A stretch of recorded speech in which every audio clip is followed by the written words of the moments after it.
Okay mga kakosya, good day. At since tag-ulan ngayon mga kakosya, palitan natin yung weather strips ng Honda Jazz GE. Kasi pag wala na yung rubber niyan, matik diretso sa interior yung tubig, lalo na kung malakas ulan. Matik bahayan mga kakosya. Ito pa, ito sa inyong kabilang side. Yung kabilang side, wala na ring rubber. Dapat mayroong rubber yan. Nasasalo dun sa tubig. Kaso wala na. Tara, palitan natin.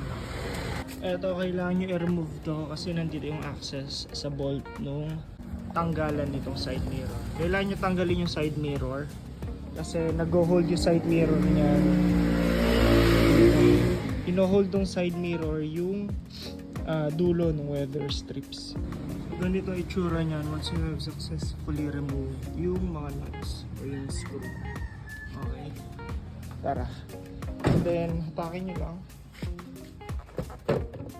Yun na yun. Para makuha nyo to. Hindi kayo mahirapan. Since medyo ilang taon na yan nung nakakabit, sungkitin nyo dito ng kamay nyo. Tapos i-pull nyo upward. Medyo ano yan eh. Medyo mahigpit. Yun, okay. So, dahan-dahan lang dito kasi baka maputol nyo itong clip. Ito nakapasok yan. So, yung mga kakosya, tingnan nyo. May rubber na. Versus nung sa kanina, wala. Ayun yung kanina. Pud-pud na, okay? So, palitan na natin yung iba. So, yung rear naman, kakosya, kailangan mo lang remove yung screw dito. Remove mo yan. Tapos, iangat mo to para mas madalian ka. Pwede mo ding remove yung screw na nandito. Tapos dito mo batakin kasi nandito yung clip, so may hirapan ka tanggalin to. Prone pa maputol to, so dito mo umpisahan. Okay, yan, mas madali mga kakosya. Kita niyo yung mga rubber na yan.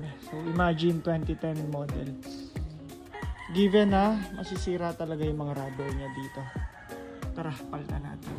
So yan mga kakosya, ganyan dapat yan. Kita nyo yung rubber niyan, wala yan kanina, diba? So dapat fit yan. Kaya yung one of the reasons bakit possible naglilig sa interior dito. Okay, ito yung sa kabila. For sale ito mga kakosya. Tawaran nyo lang, 340 presyo natin. Ayan. Yung rubber sa kabila, okay na. Ito din yung sa kabila. Okay, okay na. Ito yung pinaglumaan.